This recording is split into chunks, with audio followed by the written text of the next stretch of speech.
Can you tell me why it's taken so long for our own emergency services, who I saw this morning were deployed, to respond to the disaster, and why such high-level politicians, high-level politicians such as yourself, have taken so long to respond to this search?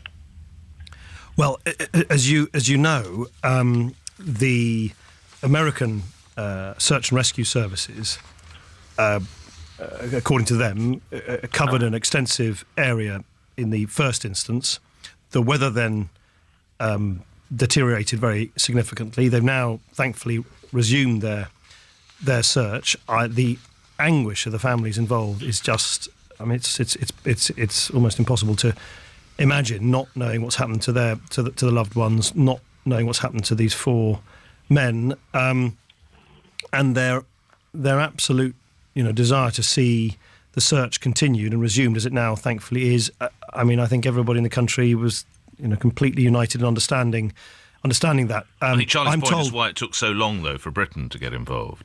Well, no, there were immediate attempts, of course, through diplomatic channels and through the government and so on, to make the case on behalf of the family that everybody would like to see the search and rescue operation resumed. I'm told that the British search and rescue specialists feel that the Americans did what one would expect of the search and rescue services in that situation, across such a vast area in the mid-Atlantic, in very difficult weather conditions. But what I can't tell you, Stuart, because I just simply don't know, is exactly at what point the initial searches were called off and what the weather conditions were at that particular time. But Charlie, let's get you back in. Are you happy with what you've heard?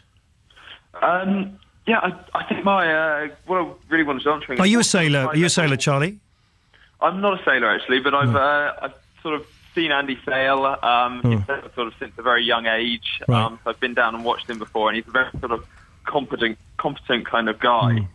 I just really wanted to know what sort of the high-level politicians, such as yourself, Mr. Clegg, have done to sort of ensure that this search was restarted as quickly as possible. Yeah. Well, as you know, government ministers were immediately dispatched to speak to the search and rescue authorities in the United States. So there was absolutely no doubt at all in the minds of the decision makers on the other side of the Atlantic what this government felt on behalf of the families, who quite rightly are in a state of terrible anguish about these four missing men. We did, I think, what people rightly would expect of the government. There was ministerial involvement in that.